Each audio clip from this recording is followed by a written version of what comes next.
Nobel സമ്മാനം കിട്ടിയില്ലെന്ന് പറഞ്ഞ് വിലപിക്കുന്ന American പ്രസിഡന്റും വൈറ്റ് ഹൗസുമാണ് ഇപ്പോൾ ചർച്ചാ വിഷയം.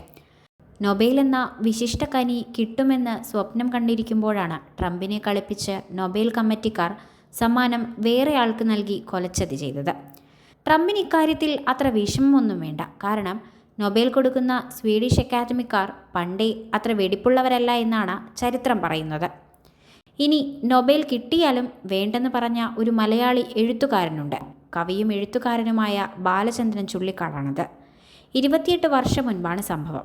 1997 സ്വീഡൻ സന്ദർശിച്ച ബാലചന്ദ്രൻ ചുള്ളിക്കാടിനോട് ചരിത്രപ്രസിദ്ധവും പുരാതനവുമായ സ്വീഡിഷ് അക്കാദമി കെട്ടിടത്തിലെ നൊബേൽ സമ്മാനം പ്രഖ്യാപിക്കുന്ന മുറിയിൽ ഇന്ത്യൻ എഴുത്തുകാരെ സ്വീകരിച്ച Nobel committee chairman Kjell Espmark ഇങ്ങനെ പറയുകയുണ്ടായി: "ഈ മുറിയിൽ ഒരിക്കൽ കൂടി വരാൻ നിങ്ങൾക്ക് ഭാഗ്യമുണ്ടാകട്ടെ എന്ന്." എന്നാൽ കമ്മിറ്റി ചെയർമാൻ്റെ മുഖത്ത് നോക്കി ഇനി ഒരിക്കലും ഞാൻ ഈ മുറിയിൽ വരില്ലെന്ന് ചുള്ളിക്കാട് പറഞ്ഞു. കാരണം ചോദിച്ചപ്പോൾ എനിക്കൊരിക്കലും നൊബേൽ സമ്മാനം കിട്ടില്ല എന്നാണ് അദ്ദേഹം പറഞ്ഞത്. ഭാവിയെക്കുറിച്ച് പ്രവചിക്കാൻ വരട്ടെ എന്ന് പറഞ്ഞ് പ്രചോദനം നൽകാൻ ശ്രമിച്ച എസ് മർക്കിനോട് കിട്ടിയാലും ഞാൻ നൊബേൽ സമ്മാനം വാങ്ങില്ലെന്ന് ചുള്ളിക്കാട് പറഞ്ഞു.